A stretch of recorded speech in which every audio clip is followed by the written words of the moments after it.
எல்லாருக்கும் வணக்கம். எனக்கு வந்து இந்த மேடை புதுசு. எனக்கு எப்படி பேசுகிறேன்னு எனக்கு தெரியல. எனக்கு இங்கே வரைக்கும் எல்லாருக்குமே என்னுடைய நன்றியையும் என் வாழ்த்தை தெரிவிச்சுக்கிறேன். இது என்னுடைய 2வது படம். முதல் படம் வந்து காரோட்டியின் காதலி. அது வந்து மனித நேயத்தை பற்றி பேசினேன். இந்த படத்தில் வந்து எழுத்தாளர் பேசியிருக்கிறேன்.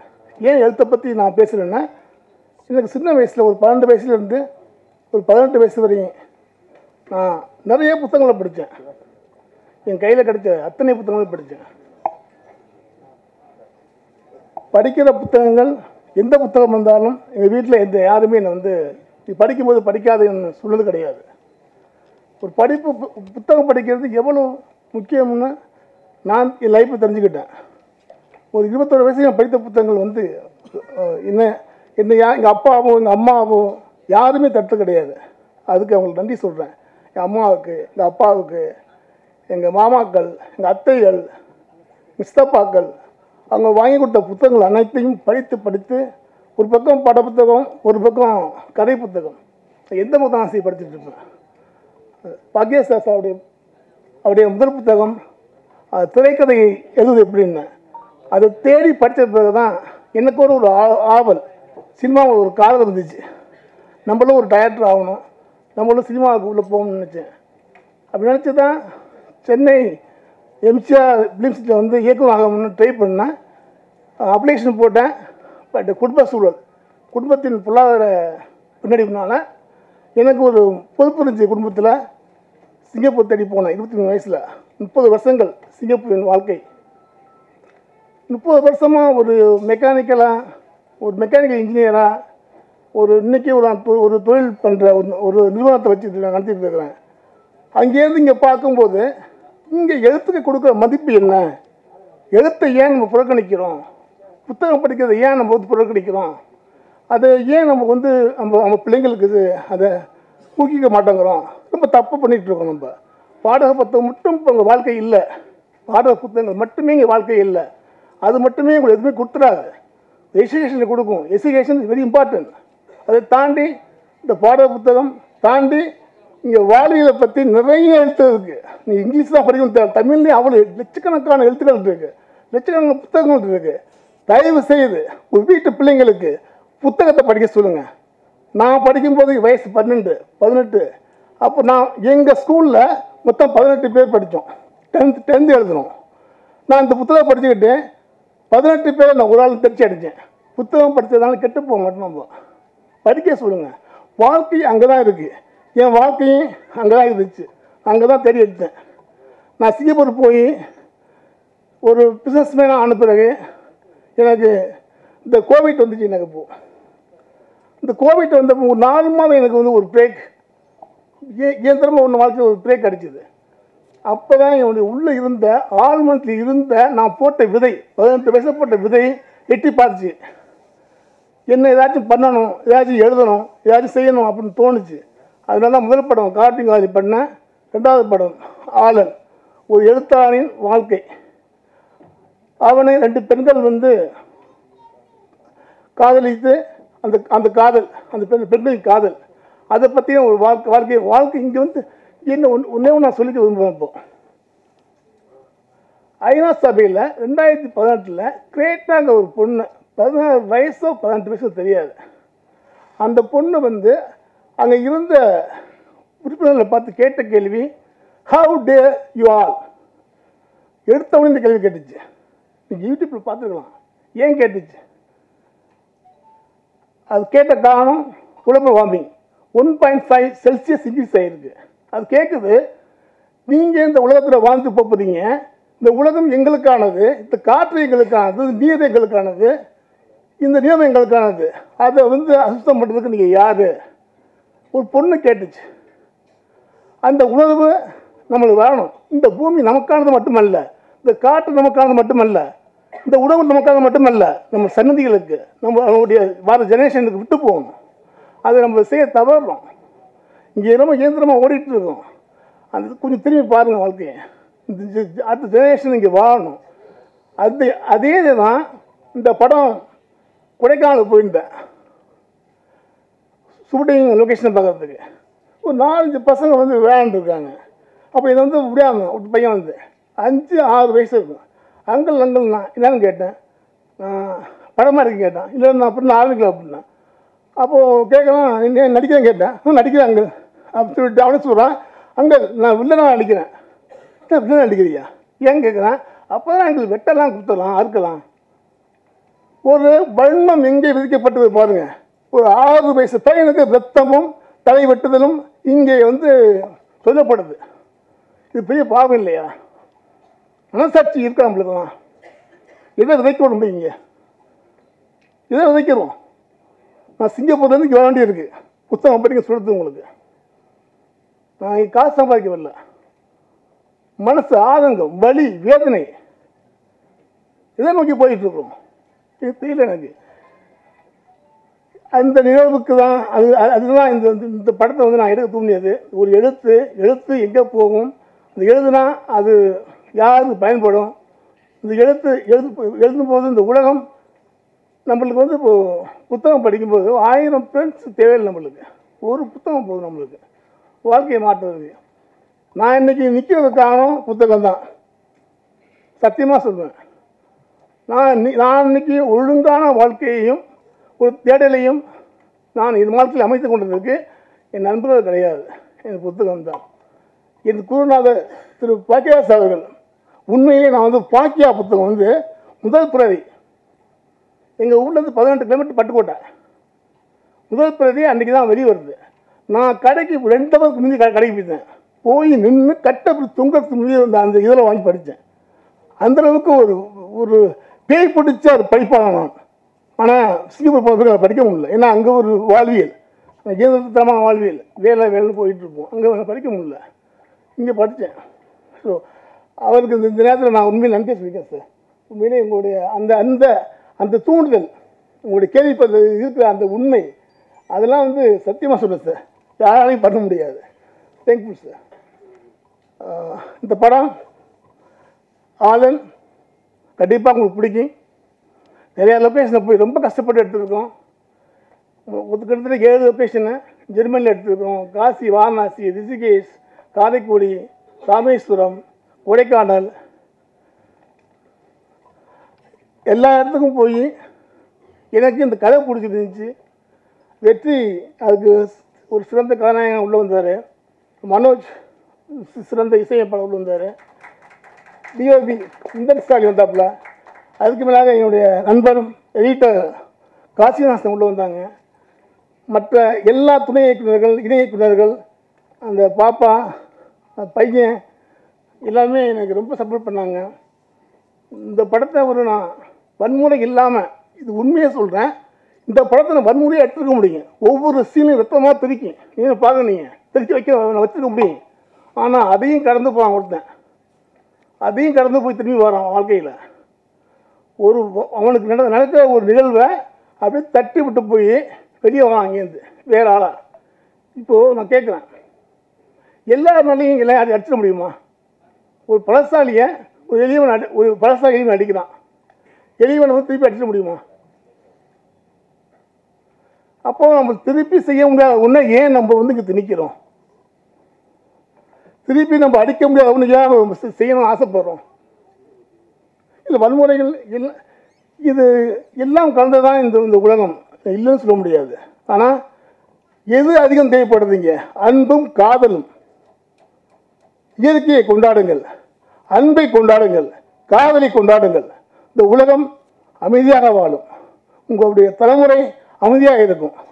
வீட்டுக்குள்ளே மட்டும் பாதுகாப்பு பத்தாது, வெளியே போகும்போது பாதுகாப்பு இருக்கணும்.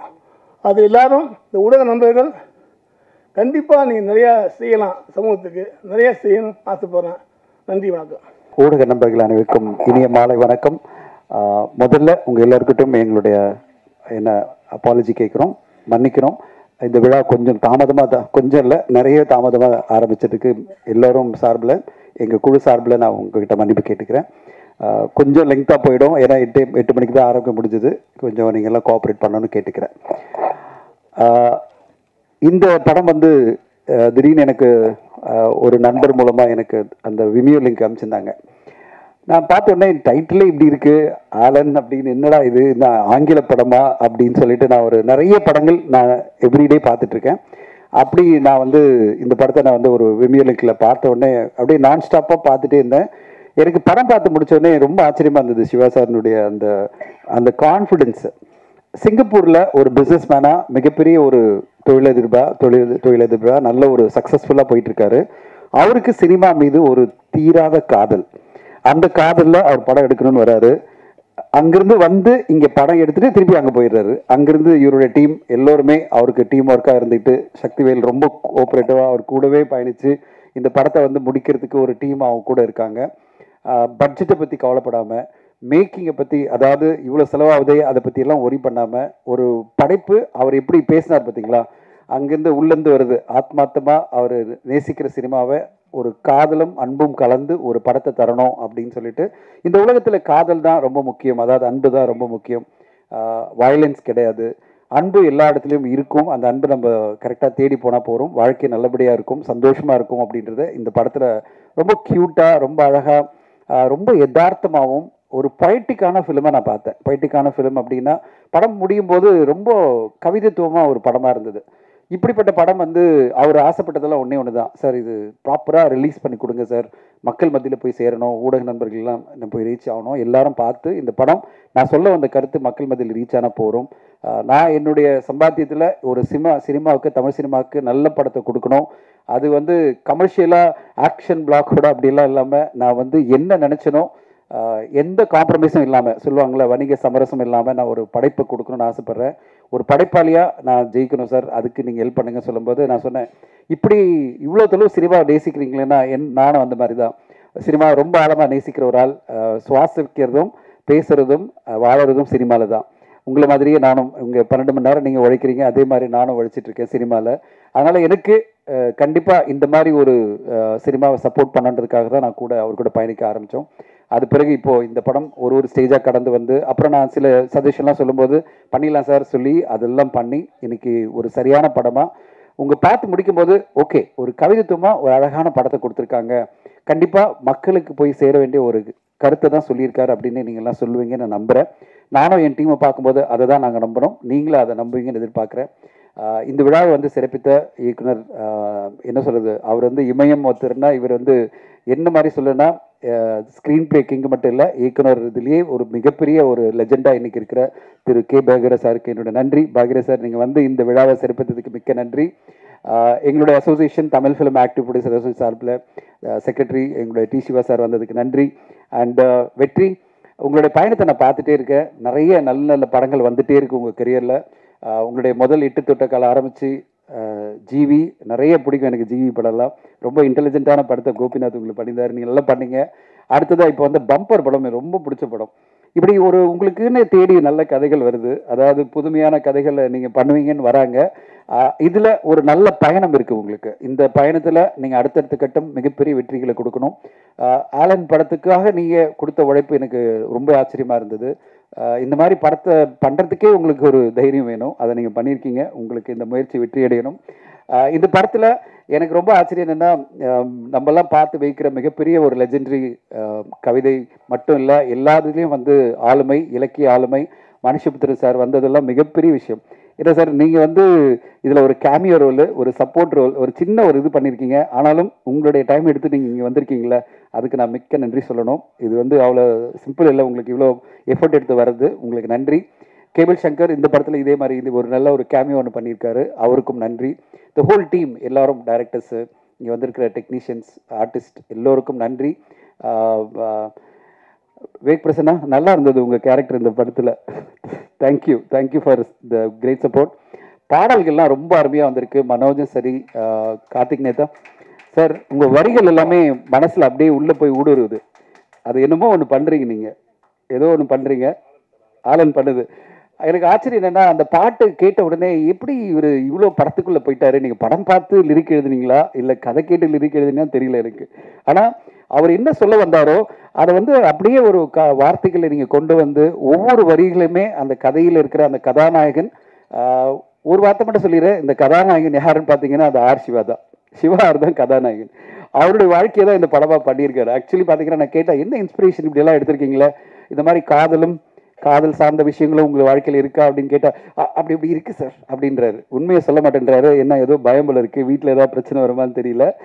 ஆனால் அவர் கதையை அழகாக சொல்லி, கார்த்திக் நேத்தா சார் வந்து இவ்வளோ அருமையான வார்த்தைகள், கவித்துவமான வார்த்தைகள், ஒவ்வொரு வார்த்தைகளுமே ஒவ்வொரு பாடலுமே ரொம்ப பிரமாதமாக எழுதியிருக்காரு. ஸோ ஒரு ஓவராலாக ஒரு படமாக பார்த்து முடிக்கும்போது ஒரு குவாலிட்டியான ஒரு தரமான படத்தை பார்த்துன்ற ஒரு திருப்தி எல்லோருக்குமே கிடைக்கும். ஊடக நண்பர்கள் கண்டிப்பாக இந்த படத்துக்கு உங்களுக்கு எல்லாம் பிடிக்கும் நம்புகிறோம். ஏன்னா இந்த மாதிரி புது முயற்சிகளை எல்லோருமே நம்ம வந்து வரவேற்கணும், சப்போர்ட் பண்ணணும்.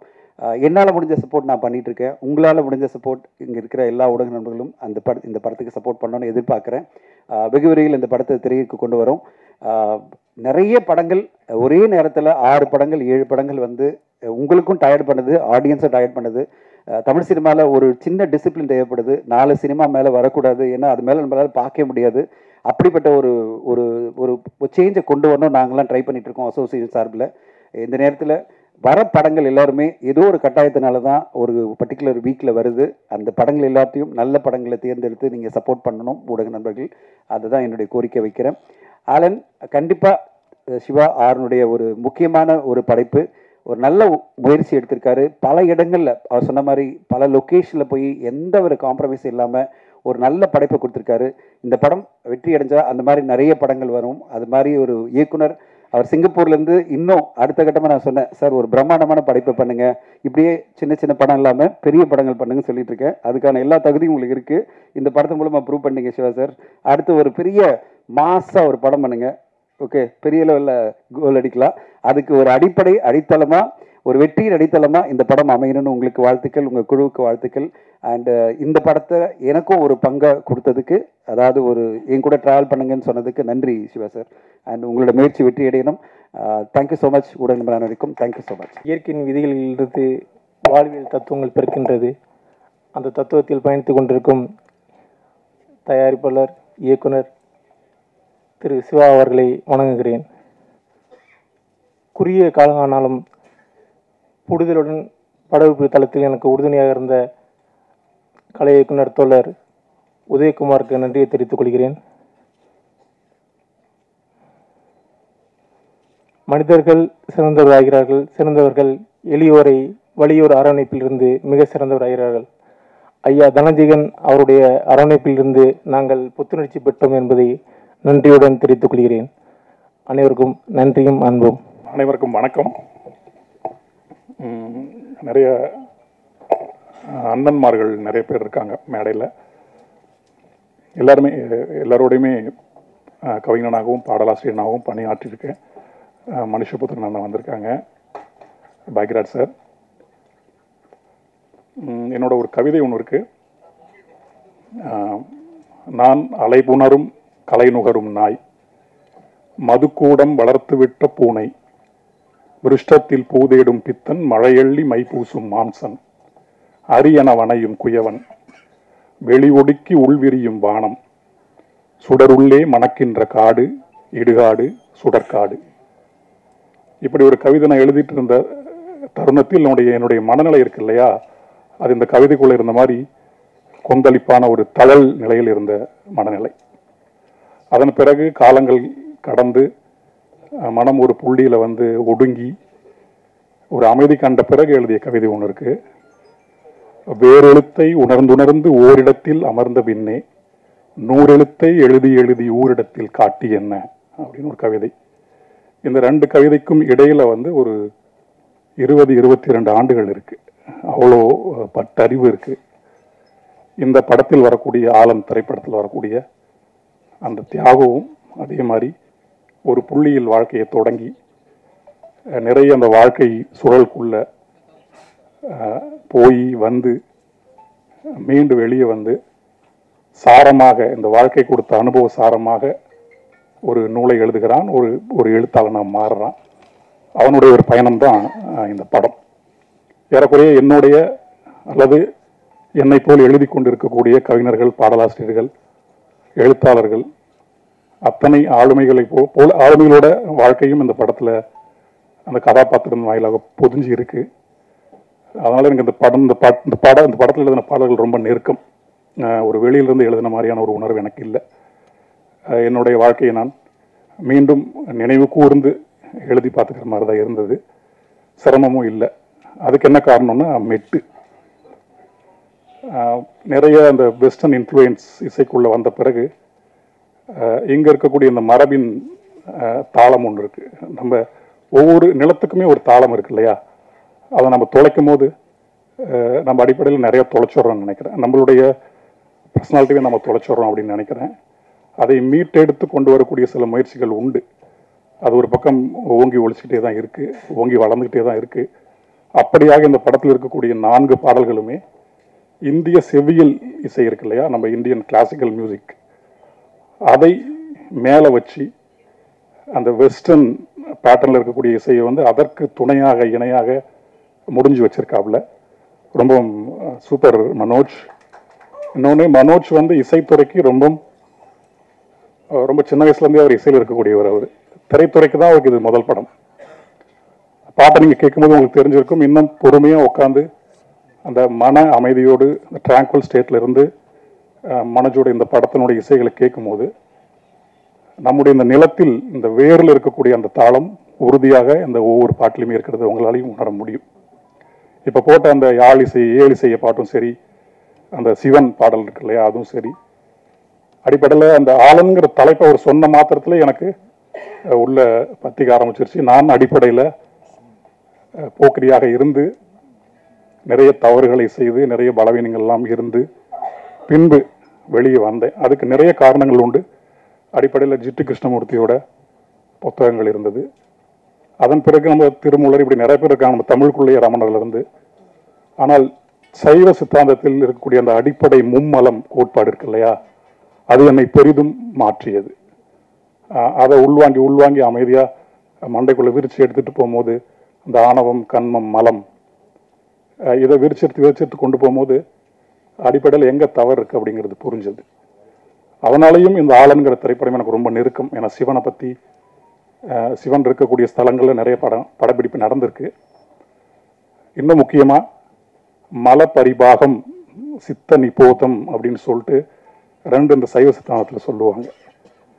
நம்முடைய அழுக்குகளை நாமே குறைத்து கொண்டு வருவதன் மூலமாக நாம் மேல் நோக்கி ஏறுவது அப்படிங்கிறதான் சிம்பிளராக நான் சொல்கிறேன். அதை கடைபிடிக்க ஆரம்பித்த பிறகு என்னுடைய வாழ்க்கையிலும் மாற்றம், என்னுடைய எழுத்துலையும் மாற்றம், ஒரு மனப்பக்குவம், இதெல்லாமே ஆட்டோமேட்டிக்காக நடக்குது. அதனாலையும் இந்த ஆலன்கிற டைட்டில் கேட்கும் போதெல்லாம் எனக்கு ஒவ்வொரு முறையும் மேம் சொல்லும் போது ஆலன் அப்படின்னாங்க. சரி, இங்கே ஆலன் தான், அங்கே ஆலன் ஆயிருக்கான் போல. அதனால இந்த படம் எனக்கு ரொம்ப நெருக்கமான ஒரு படம். இன்னும் ரொம்ப நெருக்கம் எதனாலன்னா, என்னோட தம்பி விவேக் பிரசன்னா. நிறைய பேருக்கு தெரியுமான்னு தெரியல, நாங்கள் உடன்பிறப்பு. ஆமாம் ஆமாம், நான் அண்ணன், அவன் தம்பி. ஆமாம் ஆமாம், அவன் கொஞ்சம் அண்ணன் இருப்பான். நிறைய அன்பு செலுத்துறதுலையும் அண்ணன் தான் அவன். அது இன்னும் எனக்கு கூடுதலான மகிழ்ச்சி. என்னுடைய தம்பியோட இந்த படத்தில் நிறைய படங்கள் இணைஞ்சிருக்கும். இன்றைக்கி தான் மேடையில் உட்காரன்னு நினைக்கிறேன் ஒன்றா. மற்றபடி நிறைய பெரியவங்களாம் இருக்கீங்க, ரொம்ப நன்றி. ஆலன் எனக்கு எப்போதுமே என்னோட சிவனை பார்க்குற மாதிரி தான் இருக்குது.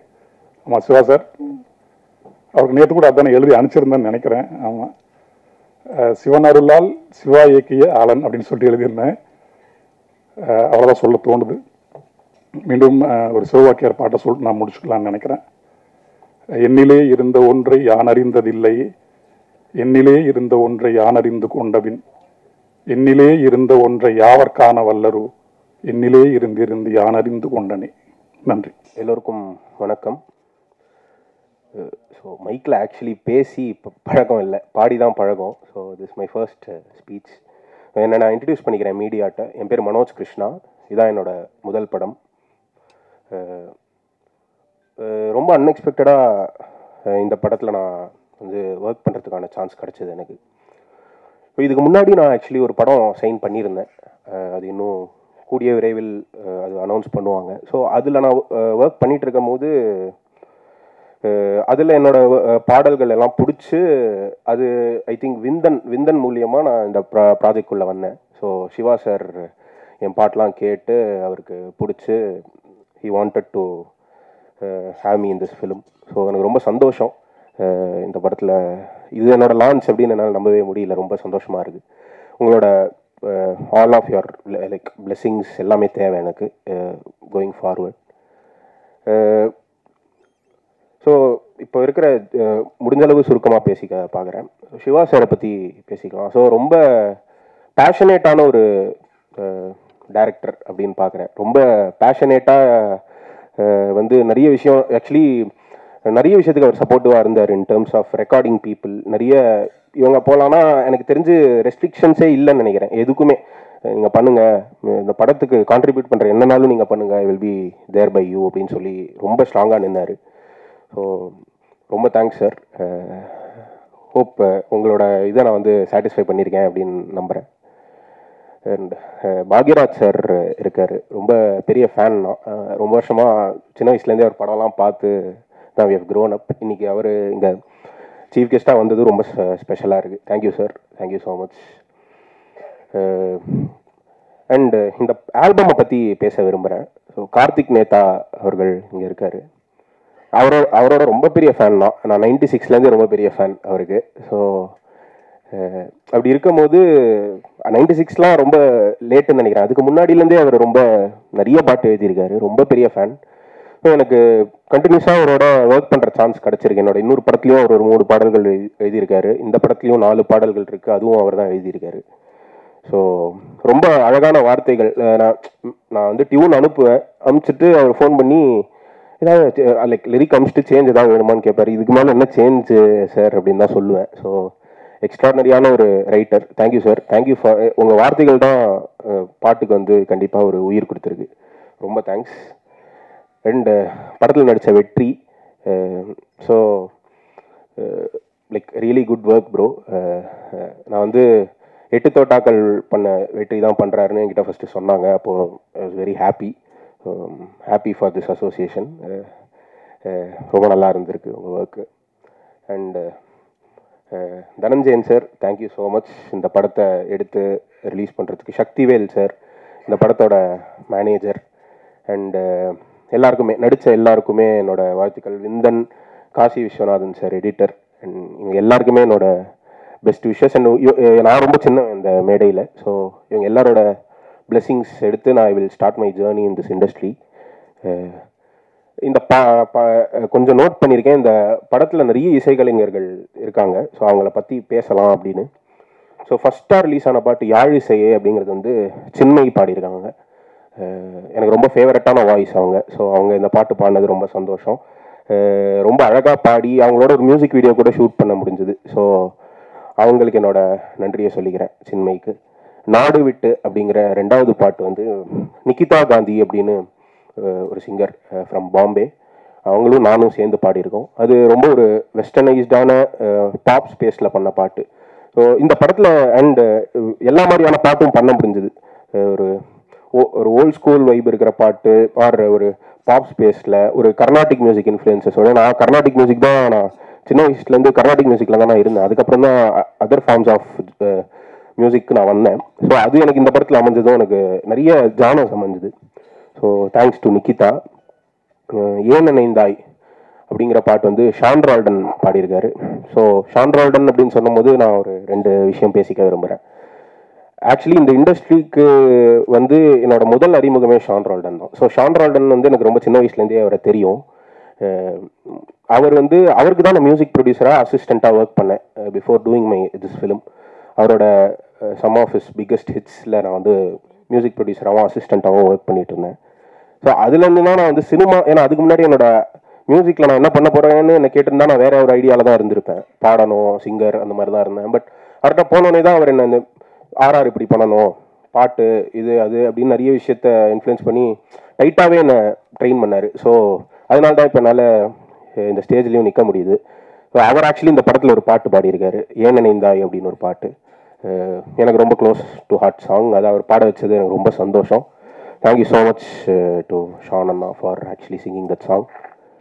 ஸோ 4வது பாட்டு நான் எங்கேங்கிற பாட்டு வந்து சத்தியமாக வந்து ஒரு அன்எக்ஸ்பெக்டடான ஒரு சிங்கர் சாய்ஸ். ஏன்னா நான் வந்து அந்த பாட்டு சிச்சுவேஷன் கேட்டோன்னே சரி ஓகே கர்நாடிக் மியூசிக் தான் வந்து பேஸ் அப்படின்னு சொல்லி தான் பண்ணிட்டு நான் நினச்சே பார்க்கல இவ்வளோ பெரிய லைக் ஒரு சங்கர் மகாதேவன் சார் வந்து இதை பாடுவார் அப்படின்னு நான் நினச்சி பார்க்கல.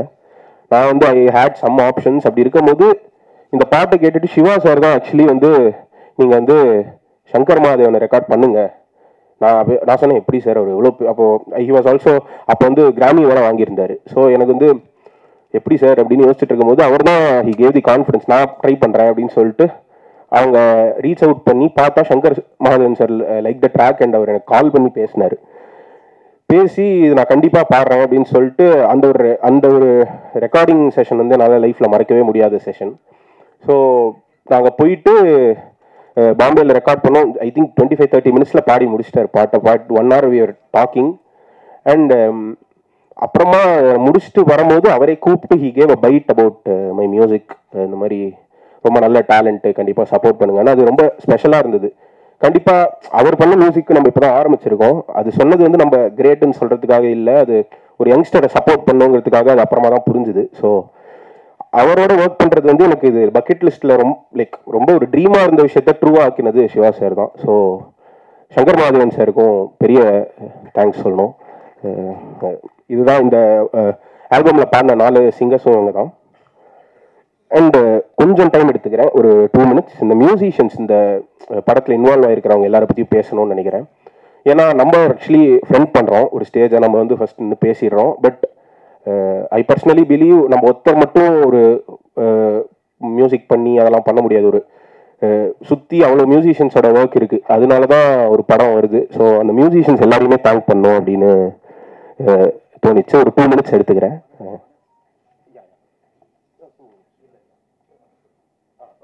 சரி ஓகே, டைம் கொஞ்சம் கம்மியாக இருக்குது அப்படின்னு சொல்கிறாங்க.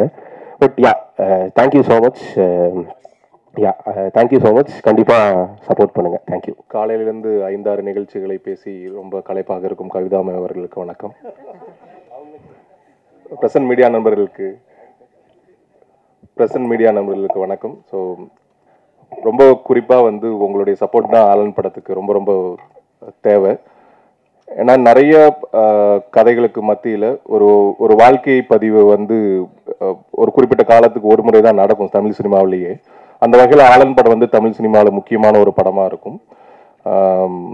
சிவா சாருக்கு ஒரு பெரிய நன்றி.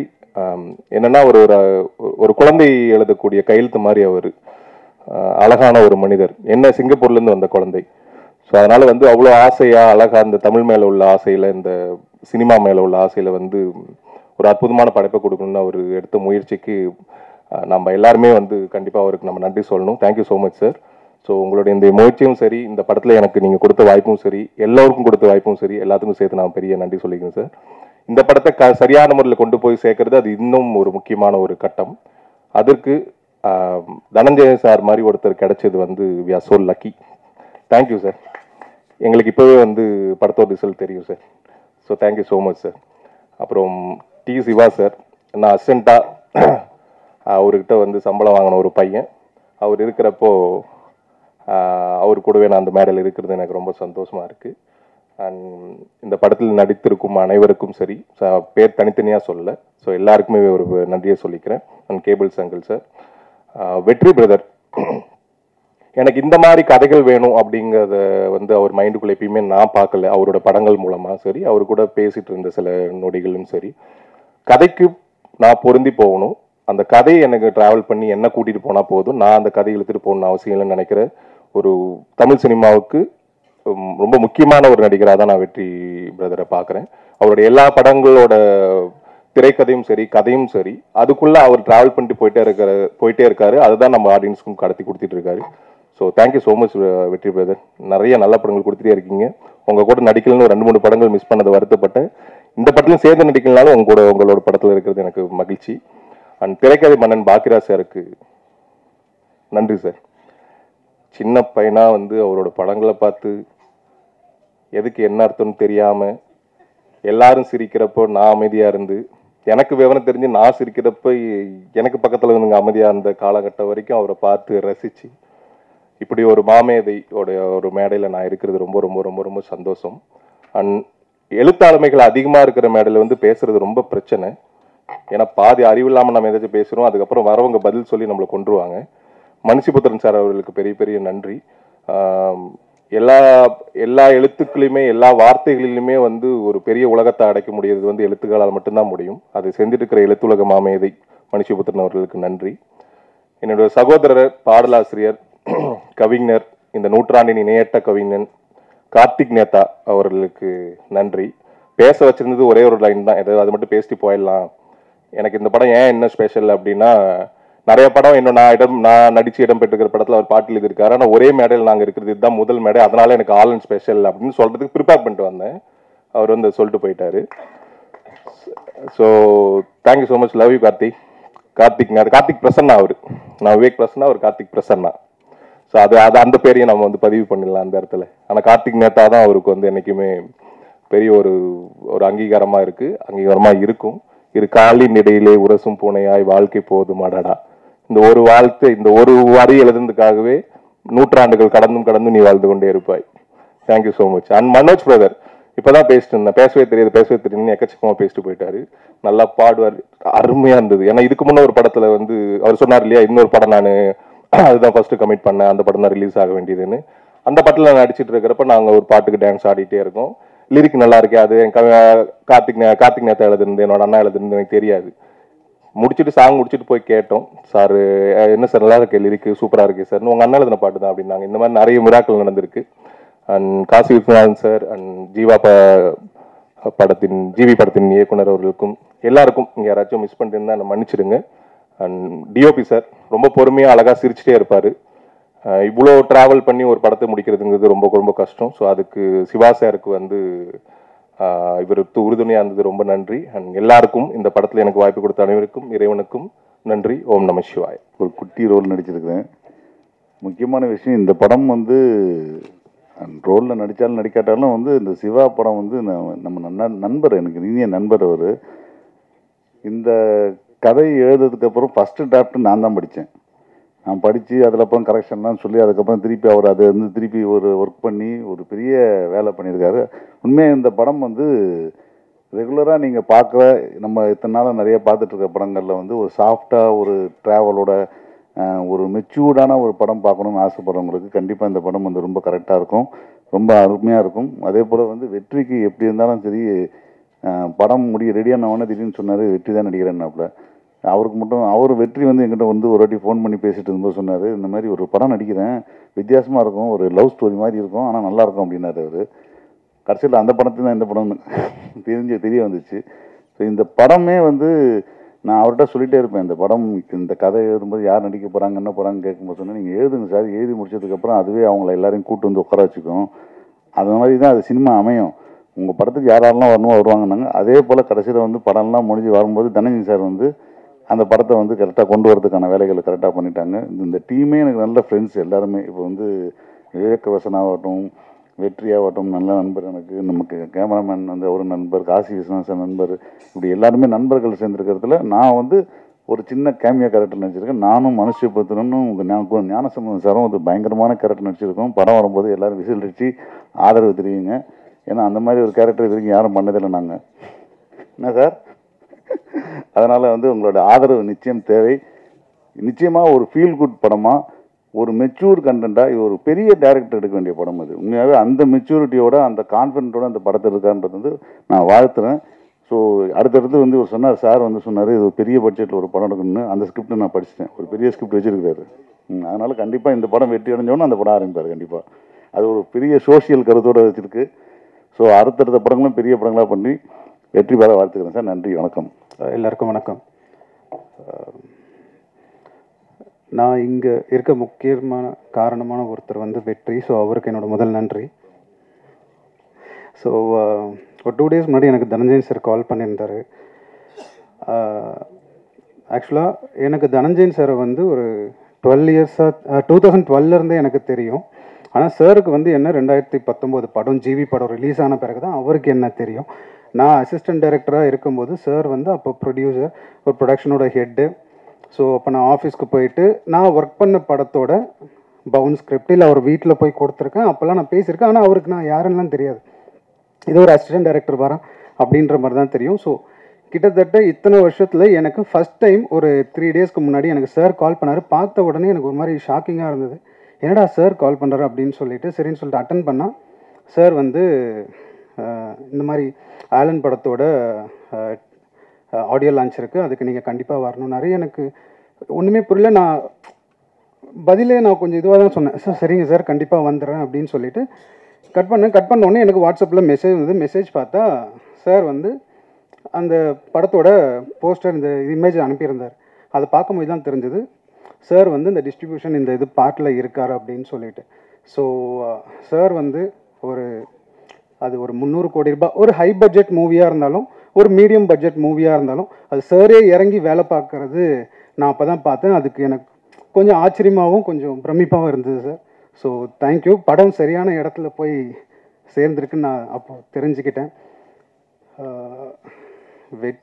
வெற்றி அவரை பற்றி என்ன சொல்கிறது, நான் பம்பர் படத்துக்கு முன்னாடி யூஸ்வலாக எங்கேயாவது மீட் பண்ணும்போது இல்லை ஃபோனில் பேசும்போது நான் அவர்கிட்ட கேட்குற ஒரு விஷயம், பிரதர் பயங்கர கண்டென்ட் ஓரியன்டாகவே நீங்கள் மூவிஸ் பண்ணிகிட்ருக்கீங்க, கொஞ்சம் கமர்ஷியல் ப்ளஸ் கண்டென்ட் இந்த மாதிரி ஒரு ஜேர்னை ட்ரை பண்ணுங்க அப்படின்னு சொல்லிட்டு இருக்கும்போது எனக்கு பம்பரோட இது டீசர் இந்த மாதிரி காமிச்சார், ரஃப் கட் அந்த டீசர் காமிச்சார். பார்க்குறப்ப ஓகே ஃபைன் நல்லாயிருக்கு அப்படின்னு சொல்லிட்டு அப்போ பேசிகிட்டு இருந்தேன். ஸோ அதுக்கப்புறம் ஆஃப்டர் பம்பருக்கு அப்புறம் அவர் சூஸ் பண்ணுற ஸ்கிரிப்ட்ஸு அவர் இப்போ லாஸ்ட் வீக் கூட பேசும்போது சொல்லியிருந்தார். ஃப்யூச்சர் அடுத்தடுத்த லைனப்ஸ் எல்லாமே வந்து சரியான லைனப்ஸ் கரெக்டான இது சூஸ் பண்ணிகிட்ருக்காரு. ஸோ வாழ்த்துக்கள் பிரதர். ஆனால் என்னன்னு பார்த்தீங்கன்னா இப்போ நீங்கள் இருக்கிற லெவல் விட, ஏன்னா இத்தனை வருஷம் நீங்கள் ப்ராப்பரான ஒரு ஸ்கிரிப்ட் சூஸ் பண்ணி இவ்வளோ தூரம் நீங்கள் நடிச்சுக்கிட்டு இருந்தாலும் எங்களுக்கு இந்த லெவலை விட நீங்கள் அடுத்த கட்டத்துக்கு போகலையோ அப்படின்ற மாதிரி ஆஸ் அ ஃப்ரெண்டாக பிரதராக உங்கள் சர்க்கிளில் இருக்க எங்களுக்கு அது தோணுது. ஸோ அடுத்த வருஷம் நீங்கள் இன்னும் ஒரு படி மேலே போயிருக்கணும். ஸோ அது என்னோட பர்சனலான ஒரு ஆசை. அதுக்கப்புறம் மனோஜ் கிருஷ்ணா. ஸோ ஃபஸ்ட்டு நான் சாங் கேட்ட உடனே வெற்றிக்கு நான் கால் பண்ணி பிரதர் பாட்டு ரொம்ப நல்லா இருக்கு யார் அப்படின்னு சொல்லி கேட்கும்போது அந்த பாட்டை நான் முதல்ல அவர்கிட்ட நான் டிஸ்கஸ் பண்ணியிருந்தேன். ஸோ அதுக்கப்புறம் தான் நண்பர் தோழர் கார்த்திக் நேத்தா தான் இந்த எழுதியிருக்காருன்றது இப்போது மீட் பண்ணும்போது தான் தெரிஞ்சது. ஸோ வாழ்த்துக்கள் பிரதர். சாங்ஸ் எல்லாமே ரொம்ப நல்லா இருக்கு. கார்த்திக் நேத்தா பிரதர் உங்களுக்கும் வாழ்த்துக்கள். பாக்யராஜ் சார், இப்போ வளர்ந்து வர எல்லா இயக்குநர்களுக்கும் அந்தந்த மேடையில் நீங்கள் இருந்து எல்லாருக்குமே சப்போர்ட் பண்ணிகிட்டு இருக்கீங்க. ஸோ ரொம்ப நன்றி sir. So cast and crew எல்லாருக்குமே ரொம்ப நன்றி. தேங்க்யூ. இங்கே நிகழ்ச்சியை ரொம்ப லேட்டாக துவங்கினதுக்காக தனஞ்சயன் சார் வந்து வருத்தம் தெரிவித்தார். லேட்டாக துவங்கினதுக்காக அவருடைய நன்றியை தெரிவிச்சுக்கிறேன். ஏன்னா 4-5 நிகழ்ச்சிகள் முடிச்சுட்டு நான் அந்த நிகழ்ச்சியை மிஸ் பண்ணிடுவேனோ அப்படின்னு பயந்துக்கிட்டே வந்தேன். நல்ல வேளை அப்போ தான் ஆரம்பிச்சிருந்தீங்க. ரொம்ப ரொம்ப நன்றி. அப்புறம் இந்த படம் வந்து சிவா சார் வந்து எனக்கு என்னுடைய ரொம்ப ஒரு தீவிரமான ஒரு வாசகர், அவரே ஒரு சிறந்த ஒரு எழுத்தாளர். இன்றைக்கி ஒரு மகிழ்ச்சியான செய்தியை அவங்ககிட்ட பகிர்ந்துக்கிறேன். ஆலன் படத்தினுடைய ப்ரொடியூசராக அவர் இருக்கலாம், ஆனால் அவருக்கு ஒரு விஷயத்தில் நான் இப்போ ப்ரொடியூசராக இருக்கேன். அவருடைய புத்தகம் வந்து இந்த மாதம் வெளிவருது, அவருடைய கதை தொகுப்பு. அது உயிர்மை தான் எங்கள் பதிப்பகத்திலிருந்து தான் வெளியிடுறோம். மிக முக்கியமான அவர் ஒரு எழுத்தாளர் என்பதை அந்த புத்தகத்தை பார்த்தபோது நான் அறிந்து கொண்டேன்.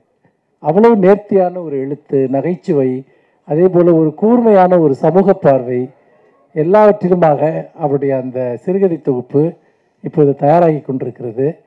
நான் அதை இந்த நிகழ்ச்சியில் உங்களிடம் பகிர்ந்து கொள்வதில் மிக்க மகிழ்ச்சி அடைகிறேன்.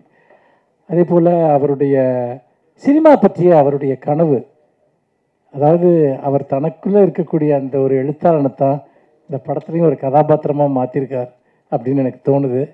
ஒவ்வொரு மனுஷனுமே தான் யாராக இருக்கானோ அவனை தான் படைப்புகளையும் கொண்டு வர முயற்சி பண்ணுவான். அப்போது அவர் எப்படி இந்த சினிமாவுக்குள்ளே வந்தார், அதுக்காக அவர் கடந்து வந்த பாதைகள்லாம், பர்சனலாக பல சந்திப்புகளில் இந்த சினிமாவுக்குள்ளே அவர் நடத்தியிருக்க இந்த போராட்டம், இந்த படத்தை எடுத்து முடிக்கிறதுக்குள்ள நான் பின்னாடி அதையெல்லாம் அவர் எழுத சொல்லி கேட்டிருக்கேன். பின்னாடி தான் அவர் எழுதுனதை அந்தளவுக்கு ஒரு பெயின்ஃபுல்லான, அதே சமயத்தில் இந்த சினிமாங்கிற கலையின் மீது அவ்வளவு ஒரு அடங்காத ஒரு கனவு. இந்த மாதிரி கனவோட எவ்வளவு பேர் தமிழ்நாட்டிலையும் தமிழ்நாட்டுக்கு வெளியே இருக்காங்க. இன்றைக்கி அந்த கனவுக்கு ரொம்ப பக்கத்தில் வந்து அவர் நிற்கிறார். உங்கள் எல்லாருடைய ஆதரவையும் வேண்டி நிறைய வந்து இந்த மாதிரி ஒரு தன்னுடைய வாழ்நாள் சேமிப்பெல்லாம் வச்சு ஒருத்தர் ஒரு படத்தை எடுக்கிறார். ஒரு நல்ல படமாக எடுக்கணும்னு அதை நினைக்கிறார். ஒரு சொசைட்டிக்கு ஒரு மெசேஜ் சொல்லக்கூடிய ஒரு படமாக எடுக்கணும்னு நினைக்கிறார். உண்மையிலேயே அவர் சினிமாவை ஒரு சமூக பொறுப்புணர்வுள்ள ஒரு விஷயமாக அவர் பார்க்குறாருங்கிறத தொடர்ந்து அவருடைய உரையாடல்கள் மூலமாக தெரிஞ்சிக்க முடிஞ்சுது. நான் கேபிள் சங்கர்லாம் அந்த படத்தில் அது பார்ட்டிசிபேட் பண்ணியிருக்கோம். எங்கள் நண்பரோடு நாங்கள் இருந்தோங்கிற உணர்வு தான் அதில் ரொம்ப ரொம்ப முக்கியமானது. அவருடைய கனவுகள் நிச்சயமாக வெல்லட்டும். அவர் நிச்சயமாக அவருக்கு இப்போ தனஞ்சயன் சார் அந்த படத்தை தன்னுடைய கையில் எடுத்து செய்கிறாருங்கிறப்போ நான் இன்னைக்கு காலையில் கூட சிவா சாரை பார்த்தேன். அப்போ தனஞ்சயன் சார் அவர் பார்த்துப்பார், மேக்ஸிமம் அவர் என்ன செய்ய முடியுமோ அதை பண்ணுவாருன்னு சொன்னேன். ஏன்னா தனஞ்சயன் சார் எனக்கு ரொம்ப வருஷமாக தெரியும். அவர் எவ்வளோ டெடிகேஷனோட அவர் இந்த விஷயங்களை செஞ்சுட்டு வர்றாருன்ட்டு. அப்படி பார்க்குறப்போ என்னுடைய அருமை நண்பன் கார்த்திக் நேத்தா இந்த மேடையில் இருக்கார். எல்லாத்தையும் விட பாக்கியராஜ் சார், நாங்கள் ஒரு 3 மாதத்துக்கு முன்னாடி கல்லூரி மாணவர்களுக்காக அண்ணா நூற்றாண்டு நூலகத்தில் ஸ்க்ரீன் பிளே ரைட்டிங் பற்றி ஒரு 3 நாள் ஒர்க் ஷாப் நடத்தினோம். இன்றைக்கி தமிழில் கரண்ட்டாக இருக்கக்கூடிய எல்லா முக்கியமான இயக்குநர்களும் அதில் பேசினாங்க. அந்த ஒர்க் ஷாப்பில் பாக்கியராஜ் சார் இல்லையே ஒழிய அத்தனை பேருமே அவரை பற்றி தான் பேசினாங்க. ஸ்க்ரீன் பிளே பற்றி பேசல. அவர் படம் பண்ணியே எவ்வளோ வருஷங்கள் ஆயிடுச்சு. ஆனால் ஏன் அவரை கடந்து பேசுறதுக்கு இன்னொரு ஆள் வரல அப்படிங்கிறது எனக்கு ரொம்ப ஆச்சரியமாக இருந்தது. ஏன்னா அப்படி ஒவ்வொரு படத்தையும் எல்லாருமே சொல்கிறாங்க, ஒவ்வொரு சீனையும் சொல்கிறாங்க. இன்றைக்கி மோஸ்ட் சக்ஸஸ்ஃபுல்லாக இருக்கக்கூடிய டைரக்டர்ஸ் எல்லாருமே அப்போது ஒரு ஃபீல்டில் அவருடைய தடத்தை அவர் எப்படி ஒரு பயனியராக இருந்திருக்காருங்கிறத நம்ம அந்த ஒர்க் ஷாப்பில் நான் பார்த்தேன். எல்லாமே யங் டைரக்டர்ஸ், ரொம்ப ஒரு ஒரு ஒரு 5 வருஷத்துக்குள்ளே 10 வருஷத்துக்குள்ளே படம் பண்ணவங்க எல்லாருமே அவரை பற்றி பேசினாங்க. இன்றைக்கி அவர் இருக்கக்கூடிய மேடையிலையும் நான் இந்த மேடையை பகிர்ந்துக்கிறது ரொம்ப மகிழ்ச்சி அடைகிறேன். இந்த படம் ஒரு பெரிய வெற்றியை பெறட்டும். இன்றைக்கி சிவா அவர்கள் ஒரு எழுத்தாளனாகவும் ஒரு இயக்குனராகவும் தயாரிப்பாளராகவும் வெற்றி பெறுவதற்கு அவருடைய நண்பனாக என்னுடைய நெஞ்சார்ந்த வாழ்த்துக்களை தெரிவித்துக் கொள்கிறேன். நன்றி. இதயபூர்வமான மரியாதைக்கும் பேரன்புக்கும் உரிய பாக்யராஜ் அவர்களுக்கு வணக்கம். மற்றும் இங்குள்ள ஊடக நண்பர்கள் அனைவருக்கும், இந்த படக்குழுவினர் அனைவருக்கும் என்னுடைய இனிய வணக்கம். தாமதமாக வந்ததற்காக சற்று மன்னிப்பு கேட்டுக்கொள்கிறேன். முதல்ல வரும்போது இயக்குனர் தயாரிப்பாளர் சிவா அவர்கள் பேசிட்டு இருந்தார். அந்த பேச்சு கேட்க இருந்தது. அவருடைய ஒரு சமூக அக்கறை அவருடைய பேச்சில் ரொம்ப ஆழமாக இருந்தது. அதில் ஒரு பரிதவிப்பு இருந்தது. கண்டிப்பாக அவருடைய அந்த நல்ல எண்ணத்துக்காக, அந்த நல்ல நோக்கத்துக்காக இந்த படம் வெற்றி அடைந்து இன்னும் மேலும் மேலும் நிறைய படங்கள் அவர் செய்யணும்னு என்னுடைய நெஞ்சார்ந்த வாழ்த்துக்களை தெரிவிச்சுக்கிறேன். அதே மாதிரி எனக்கு தமிழ் சினிமாவில் ஒரு முக்கியமாக ரொம்ப நிதானமாக கொஞ்சம் கொஞ்சமாக மேலே ஒரு நல்ல இடத்தை பிடிச்சிக்கிட்டு இருக்கிற வெற்றிக்கு இது ஒரு ரொம்ப நல்ல படமாக அமையணுன்ற என்னுடைய வாழ்த்துக்கள். நான் வெற்றி ரொம்ப அவசரப்படாமல் ஒரு படம் ஓடிச்சு உடனே வேகமாக 2-3 படம் பண்ணுவோம், நிறைய பண்ணுவோம், வேறு மாதிரி பண்ணுவோம், உடனே ஆக்ஷன் அப்படிலாம் இல்லாமல் அவருக்கு எது வரும் அதுக்குள்ளே ஒரு நல்ல கதை அதை தேர்ந்தெடுத்து ரொம்ப நிதானமான ஒரு பாதையில் போய்ட்டுருக்கீங்க. வெற்றி ரொம்ப சந்தோஷம். அவருடைய முதல் படம் 8 தோட்டாக்கள் அவரோட நான் நடித்து நான் அப்போ பார்த்துட்ருக்கேன். ஒரு நல்ல மனிதர், ஒரு நல்ல உழைப்பாளி, ஒரு நல்ல ஒரு சிந்தனையோடு இன்னும் பெரிய வெற்றி பெறன்னு கேட்டுக்கிறேன். அதே போல் இங்கே இருக்கிற புதிய இசையமைப்பாளர் மனோஜ் அவர்களுக்கும், பாடலாசிரியர் கார்த்திக் நேதா அவர்களுக்கும், தம்பி பிரசன்னாவுக்கும் மற்றும் இங்குள்ள அனைவருக்கும் என்னுடைய நெஞ்சார்ந்த வாழ்த்துக்கள். தனஞ்சயன் சார் எந்த வேலையை செஞ்சாலும் ஒரு பர்ஃபெக்ஷன் டு த கோரில் பண்ணுவார். நிச்சயமாக இந்த ஆளன் படத்துக்கு அவருடைய அதிகபட்ச உழைப்பை நிச்சயமாக தந்து நிச்சயமாக இந்த வெற்றிக்கு ஒரு பெரிய பாலமாக இருப்பார். இந்த படம் உங்களுடைய எல்லாருக்காகவும், குறிப்பாக இயக்குனர் தயாரிப்பாளர் சிவா அவருடைய நல்ல நோக்கத்துக்காகவும் அவரும் வெற்றி பெற வேண்டும் என்று வாழ்த்தி விடைபெறுகிறேன். நன்றி, வணக்கம். ஃபஸ்ட்டு எங்களோட ஆடியோ லான்ச்சுக்கு இன்வைட் பண்ணதுக்கு வந்ததுக்கு பாக்யராஜ் சார் உங்களுக்கு நன்றி சொல்லிக்கிறேன். சிவா சார் உங்களுக்கும் நன்றி சொல்லிக்கிறேன். பாக்யராஜ் சார் தொடர்ந்து என்னோட நிறையா படங்களுக்கு சீஃப் கெஸ்ட்டாக என்னை சப்போர்ட் பண்ணுறீங்க, ரொம்ப நன்றி சார். இந்த படத்தில் என்னை ஹீரோவாக நடிக்கிறதுக்கு கமிட் பண்ண சிவா சாருக்கு ஃபஸ்ட்டு நன்றி தெரிவிச்சுக்கிறேன். இந்த ஸ்கிரிப்டுக்குள்ளே நான் வர காரணமாக 2 பேர் தான், காசி சாரும் விந்தன் ராஜ் சாரும். ஸோ அவங்க 2 பேருக்கும் நன்றி தெரிவிச்சுக்கிறேன். ஆலன் தொடர்ந்து த்ரில்லர் படமாக பண்ணிகிட்ருக்கோம், சரி ஒரு லவ் படம் பண்ணுவோம் அப்படின்னு யோசிக்கும்போது சிவா சார் இந்த ஸ்கிரிப்ட் கொடுத்தாரு. ஸோ படித்து பார்த்துட்டு 2 விஷயம் தான் தோணுச்சு. சார் இந்த மாதிரி இந்த படத்துக்கு பெரிய கிராண்டாக ஷூட் பண்ணணும், சின்ன பட்ஜெட்டில் பண்ண முடியாது. 2வது மியூசிக் டைரக்டர் கொஞ்சம் ஸ்ட்ராங்காக போட்டால் தான் லவ் ஸ்டோரி நிற்கும் அப்படின்னு சொன்னேன். ஸோ அவர் டைரக்டர் கம் ப்ரொடியூசராக இருக்கிறதுனால அவரோட தாட் என்னவோ அதுக்கு எவ்வளோ வேணால் செலவு பண்ணுறதுக்கு அவர் ரெடியாக இருந்தார். அது நீங்கள் விஷுவல்ஸில் பார்த்துருப்பீங்க. ஸோ மேக்கிங்கில் ரொம்ப கஷ்டப்பட்டு தான் பண்ணோம். கூட நடித்த அத்தனை ஆர்டிஸ்ட் விவேக் ப்ளஸ் நான் கூட நடிக்கலை, பட் ஆனால் பார்த்தேன், உங்களோட சீன்ஸ் எல்லாம் பார்த்தேன். எல்லாருமே நல்லா அவங்களோட பங்கை நல்லா கரெக்டாக பண்ணியிருக்காங்க. அதே மாதிரி மியூசிக் டைரக்டர் ஸ்ட்ராங்கான சாங்ஸ் கொடுத்துருக்காரு, நீங்கள் பார்த்துருப்பீங்க. ஸோ நிறைய உழைப்பு இருக்குது படத்துக்கு பின்னால். ஸோ கண்டிப்பாக இந்த மாதிரி புது முயற்சியை சப்போர்ட் பண்ணுங்கள். நன்றி, தேங்க்யூ. மரியாதைக்குரிய அனைத்து பத்திரிகை நண்பர்கள், அனைத்து டிவி ஊடக நண்பர்கள் எல்லாத்துக்கும் என்னுடைய பணிவான வணக்கம். மற்றும் விழாவுக்கு வந்திருக்கவங்க, கீழே உட்காந்துருக்கவங்க, மேலே உட்காந்துருக்கவங்க எல்லாத்துக்கும், அப்புறம் ஒவ்வொருத்தர் பேரையும் சுத்தமான தமிழில் உச்சரித்த கவிதா. ஏன்னா எப்பவுமே அந்த தமிழில் அவங்க பேசும்போது எனக்கு ரொம்ப ஆர்வமாக பார்த்துக்கிட்டு இருப்பேன். ஸோ அவங்களுக்கு எல்லாத்துக்குமே என்னுடைய பணிவான வணக்கம் தெரிவிச்சுக்கிறேன். ஏன்னா நேரம் ஆகி போச்சுங்கிறதுனால எல்லாம் அவசர அவசரமாக பேசினேன். ஒன்று கஷ்டமாக இருந்தது இந்த ஃபங்க்ஷனில். என்னென்னா, ஒரு மனிதனுக்கு வந்து ரொம்ப முக்கியமான தேவையானது வந்து நன்றி உணர்வு அப்படிங்கிறது ரொம்ப தேவை. அது இல்லைன்னா மனிதனே இல்லை. என்ன படிச்சிருந்தாலும் என்ன கேரக்டர் இருந்தாலும். இன்னைக்கு இல்லைங்க, நம்ம பேச்சு அவ்வளோதான். ஸோ அந்த நன்றி அப்படிங்கிறது வந்து அவ்வளவு முக்கியமான ஒரு சமாச்சாரம். இந்த ஃபங்க்ஷனு, ஆடியோ ரிலீஸ் ஃபங்க்ஷனு, அது வந்து முதல் தடவை பண்ணியிருக்காரு அவர் மனோஜ் கிருஷ்ணா. ஸோ அவர் சந்தோஷப்படுறத விட அவருக்கு யாரெல்லாம் சப்போர்ட் பண்ணாங்களோ அவங்களுக்கு நன்றி சொல்லணும் அப்படின்னு சொல்லிட்டு ஆரம்பித்தார். அதை வந்து காலம் நேரம் அப்படிங்கிறதுக்காக டக்குன்னு இல்லைங்க அப்படின்னு சொல்லி தனஞ்சயன் சார், ஏன்னா அவர் ப்ரொடக்ஷனில் எப்பவுமே அவர் அதில் கரெக்டாக இருக்கிறவர். அதனால் அது இன்னொரு நாளைக்கு சொல்லிக்கலாம் அப்படின்ட்டு எனக்கு ரொம்ப கஷ்டமாக இருந்தது. இல்லை இருந்தாலும் அவருக்கு ஃபஸ்ட்டு இதுதான், இந்த படம் தான் லான்ச் பண்ணுறாரு.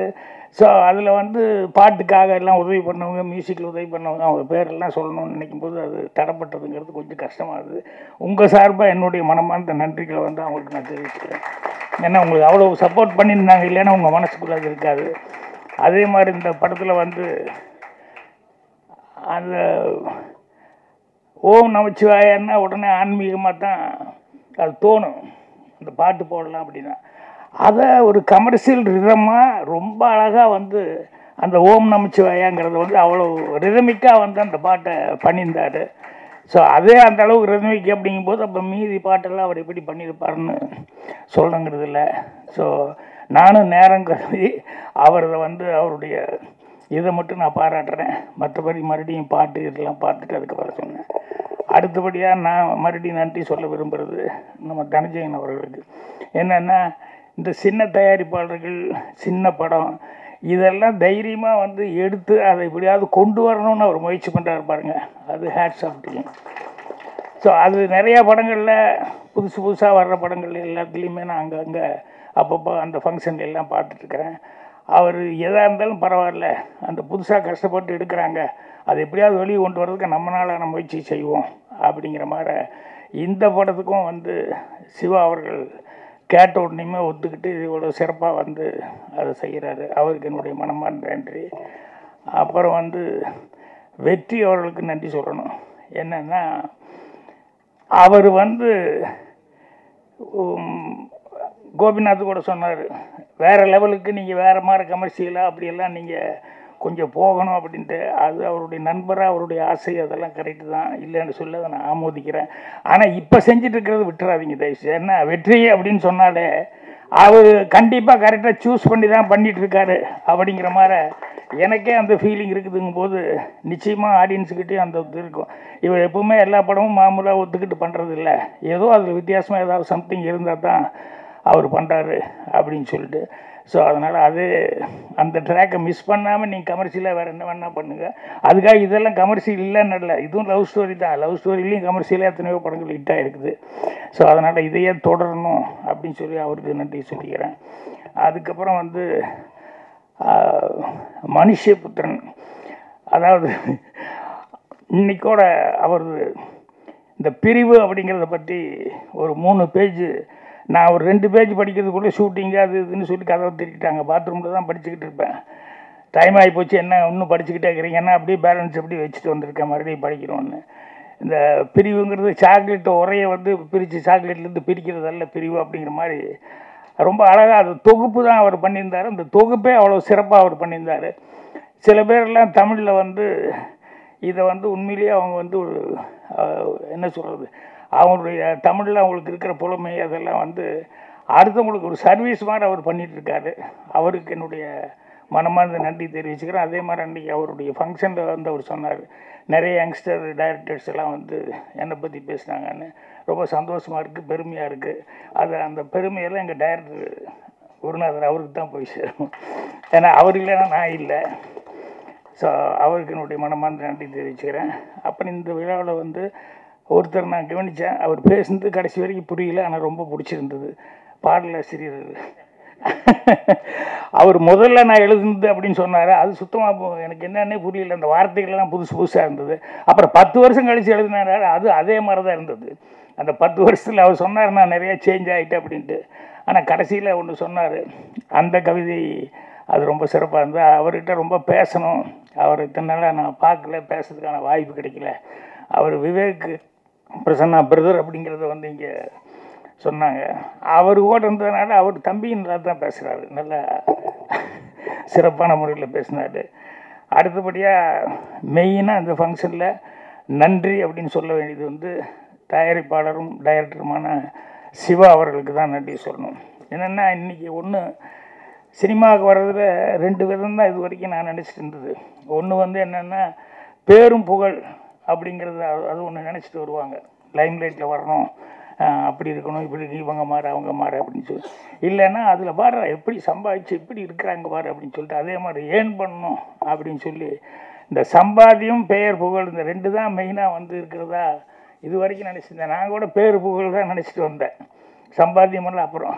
ஆனால் அதை தாண்டி ஒன்று இருக்குது அப்படிங்கிறது இன்றைக்கி தெரியும் போது ரொம்ப நெகிழ்வாக இருந்தது. அதுதான் வந்து என்னென்னா அதை ஒரு சர்வீஸாக சினிமாவை நினச்சிட்டு வந்திருக்கார் பாருங்க சிவா அவர்கள், டைரக்டர். அது அவர்கிட்ட பேசிகிட்டு இருக்கும்போது அது தெரிஞ்சுது. ஏன்னா இங்கேருந்து போய் சிங்கப்பூரில் எத்தனையோ வருஷம் கஷ்டப்பட்டு அவர் பாருங்கள் சிரமம், ஃபேமிலியே சிரமம், அதனால் படிக்கிறது கூட விட்டு போட்டு அதுக்கப்புறம் ஏதோ அதுக்காக நான் ஃபேமிலிக்காக வந்து வருமானத்துக்காக போனேன் அப்படின்னாரு. அவ்வளோ வருமானத்தை வந்து அங்கே ஈட்டிட்டு அந்த வருமானம் சம்பாதிச்ச வருமானத்தை வந்து அவர் வந்து சினிமாவில் வந்து அது கூட கமர்ஷியலாக அவங்கள வச்சு இவங்கள வச்சு இல்லை கமர்ஷியல் மாற கதை எழுதி இப்படி பண்ணணும் அப்படிங்கிறது நினைக்காம அவர் என்ன நினைக்கிறாரோ ஆத்மார்த்தமாக அதை வந்து செய்யணும் அப்படின்னு சொல்லிட்டு அவர் அந்த நஷ்டம் அது இதுங்கிற பற்றியோ இல்லை வேறு எதை பற்றியுமே கவலைப்படாமல் பண்ணார்.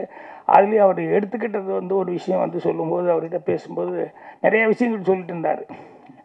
அதில் வந்து ஒன்று சொன்னார், ரைடர்களுக்கெல்லாம் வந்து எவ்வளோ மரியாதை இருக்குது அங்கே சிங்கப்பூரில் அங்கேயெல்லாம் நான் பார்த்தேன் சார் அப்படின்னு சொல்லிட்டு நம்ம ஊரில் தான் கொஞ்சம் கஷ்டமாக இருக்குது சொல்கிறதுக்கே அப்படிங்கிற மாதிரி ரொம்ப ஃபீல் பண்ணி இது பண்ணார்.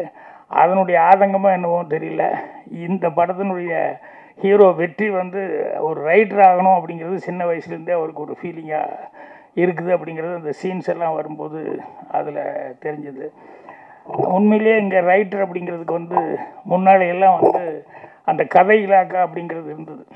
எல்லாமே தேவர் ஃபிலிம்ஸ் கதை இலாக்கா இருந்தது, சத்யா மூவிஸ் இருந்தது, ஏவிஎம்மில் இருந்தது, எல்லா இடத்துலையுமே வந்து ஜெமினியில் இருந்தது. இப்போ வந்து கதை இலாக்காங்கிறது எல்லாம் இல்லை, கதாசிரியர்களும் ரொம்ப கம்மியாக போயிட்டாங்க. அது வந்து என்னன்னு தெரியல, ஒரு தட்டுப்பாடு ஆகி போச்சு. அது மாதிரி இருக்கும்போது ரைட்டர்களை பற்றி அவர் வந்து அந்த படம் எடுத்திருக்காரு. ஒரு ரைட்டராக ஒருத்தர் வந்து அதில் டைலாக் கூட போட்டிருந்தாங்க, படித்தா உனக்கு மட்டும்தான் உபயோகப்படும், எழுதுனா தாண்டா உலகத்துக்கே உபயோகமாக இருக்கும் அப்படின்னு சொல்லி ஒரு டைலாக் ஒன்று போட்டிருந்தார். சார் உண்மை அதுதான், எழுதுனா நான் கூட வாங்க சினிமா பற்றி பேசலாம் அப்படிங்கிறது வந்து இவ்வளோ பிஸியாக இருக்கிற நேரத்தில் நீங்கள் எழுதணுமான்னு எல்லாம் கேட்டாங்க. அவ்வளோ ஷூட்டிங் எல்லாம் நிறையா இருக்கிற நேரத்தில் நான் சொன்னேன், இப்போ எழுதுனது தான் படிப்பாங்க, நான் வீட்டில் உட்காந்துருக்கும் எழுதுனா எவனும் படிக்க மாட்டான், அந்த ஆளே சும்மா வீட்டில் உட்காந்துருக்காரு, அந்த புஸ்தகம் படித்து நமக்கு என்ன யூஸ் அப்படின்னு தான் நினைப்பான். அதனால் மார்க்கெட்டில் நல்லா இருந்துட்டு இருக்கும்போதே படிக்கணும் அப்படின்னு சொல்லி தான் நான் அந்த வாங்க சினிமா பற்றி புஸ்தகம் வந்து பின்னால் வர்றவங்களுக்கு வந்து நம்மளுடைய அனுபவம் யூஸ்ஃபுல்லாக இருக்கட்டும் அப்படிங்கிறதுக்காக எழுதுனது. ஸோ ரைட்டர்ஸ் பற்றி சொல்லும்போது எனக்கு ஒரு தமாசான ஒரு நிகழ்ச்சி தான், ஆனால் ரைட்டர்ஸுக்கு அது சொல்லணுமே அப்படிங்கிறதுக்காக அது இன்சிடென்ட் சொல்கிறேன். என்னென்னா தேவர் ஃபிலிம்ஸ் கதையிலக்கார வந்து எல்லாருமே இருந்தாங்க. கலைஞான சார் இருந்தார், தோயவன் இருந்தார், டைரக்டர் மகேந்தர் இருந்தார், மாறா, இப்படி எல்லாமே எல்லா ரைட்டர்ஸுமே அங்கே இருந்தாங்க. தேவர் குலின்ஸில் என்னென்னா முதல் நாள் போகும்போது, டேய் இந்த இடத்துக்கு கொஞ்சம் நல்ல சீனாக ஏதாவது ஒன்று பிடிச்சிட்டு வாங்கடா அப்படின்னு சொல்லி அனுப்புவார்.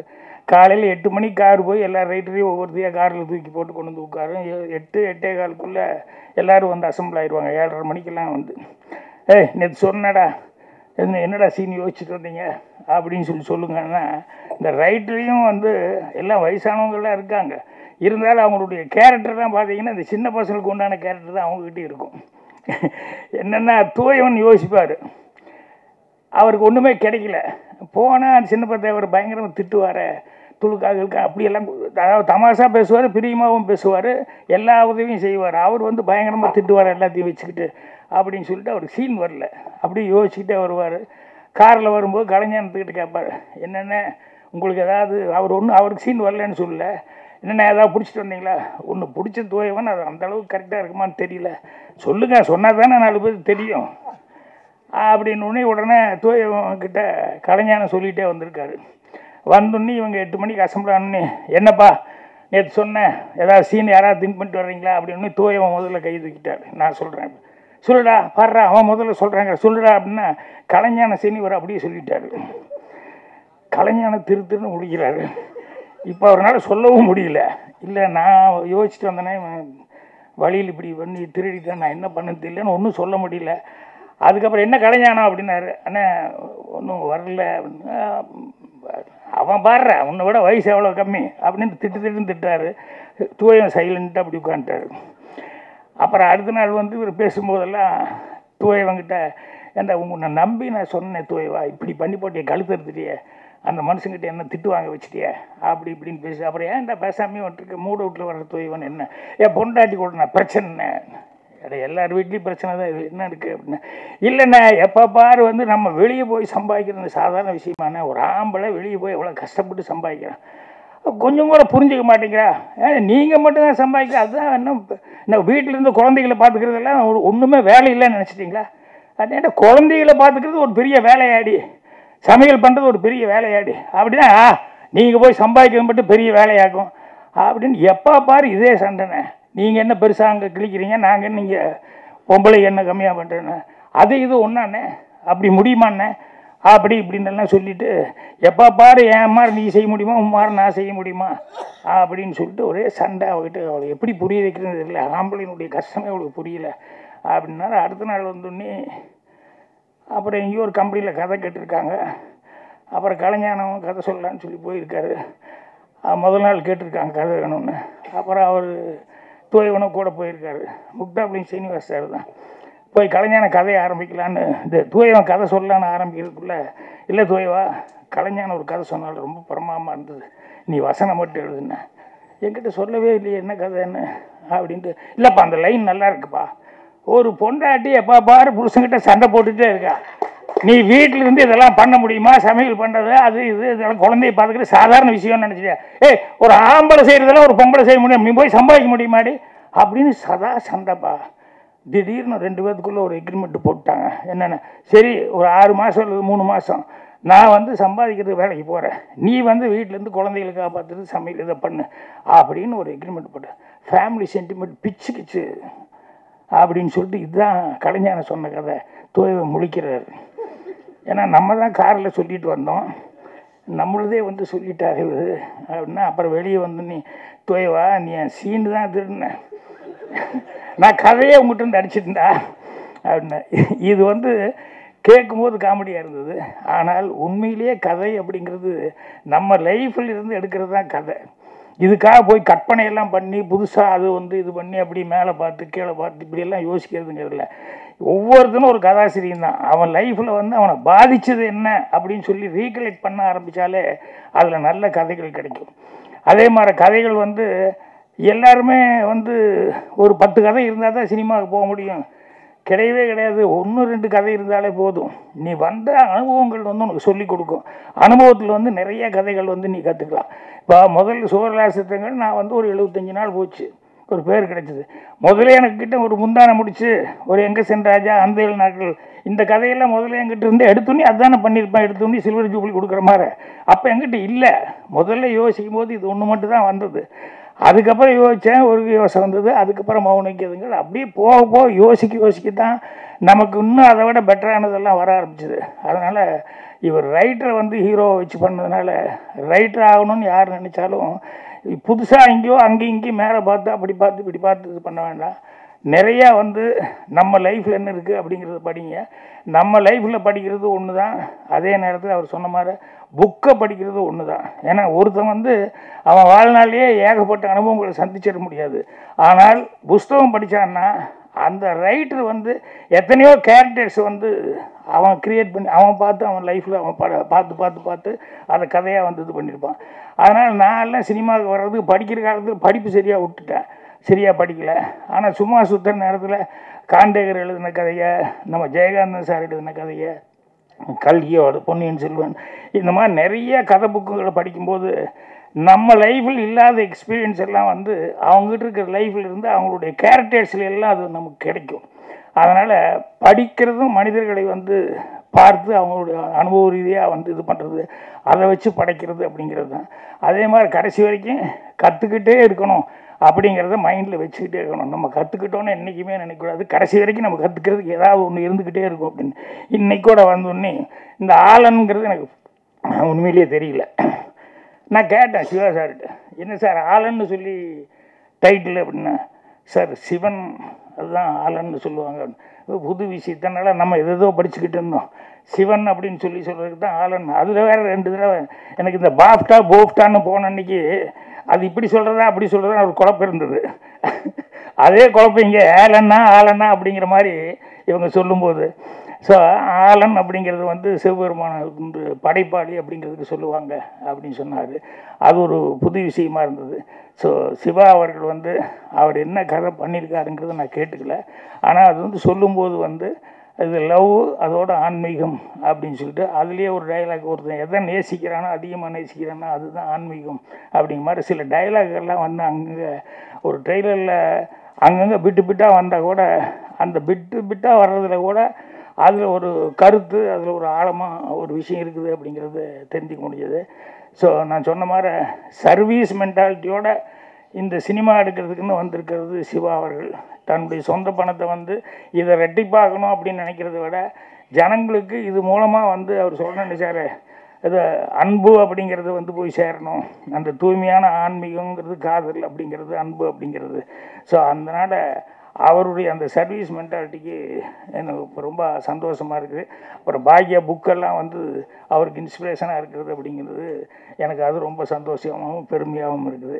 ஸோ அவருக்கு வந்து பத்திரிக்கையாளர் நண்பர்கள், ஊடக நண்பர்கள் எல்லாருமே அவர் ஏன்னா இது வந்து கேமராமேன் அவங்கெல்லாம் வந்து அந்த ஃப்ரேமு படம் பார்த்தோன்னே நான் முதல்ல எனக்கு இவர் தான் சிவாங்கிறது தெரியாமல் நான் ட்ரெய்லர் கொண்டு வந்து காமிச்சாங்க, ப்ரொடியூசர் அப்படிங்கிற மாதிரியே பேசிட்டு அந்த ட்ரெய்லரை அப்படி பார்த்தோன்னே சார் இந்த சிவா யாருக்கிட்ட அப்படிங்கும்போது நான் தான் சார் சிவா அப்படின்னாரு.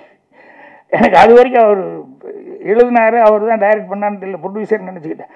ஸோ அந்த ஃப்ரேமிங்கு அதெல்லாம் பார்த்தா இடங்கள் எல்லாம் செலவு பண்ணுது. அந்த கேமராமேன் எல்லாம் எவ்வளோ தூரம் அதுக்காக இது பண்ணியிருக்காங்கன்னு சொல்லிட்டு இந்த படத்தில் எல்லா டெக்னீஷியனுமே அவங்கவுங்க பங்கு ரொம்ப சிறப்பாக பண்ணியிருக்காங்க. அதாவது அதில் கூட சொன்னார் இல்லையா, பாட்டு எழுதும்போது அவரை நான் பார்க்கல, கிருஷ்ணாவை வந்து மனோஜ் கிருஷ்ணாவை வந்து கம்போஸ் பண்ணும்போது நான் அவரை பார்க்கல, ஃபோன்லேயே தான் பேசினேன். அவங்கவுங்க வேணுங்கிறதுல அவங்கவுங்க வேலையை அவங்கவுங்க வந்து ரொம்ப சிரத்தையோடு செஞ்சுருக்காங்க. அதனால் எல்லா டெக்னீஷியனுக்கும் என்னுடைய மனமார்ந்த பாராட்டுகளை தெரிவித்து சிவா அவர்கள் வெற்றி பெற என்னுடைய வாழ்த்துக்களை தெரிவிச்சுக்கிறேன். நன்றி, வணக்கம்.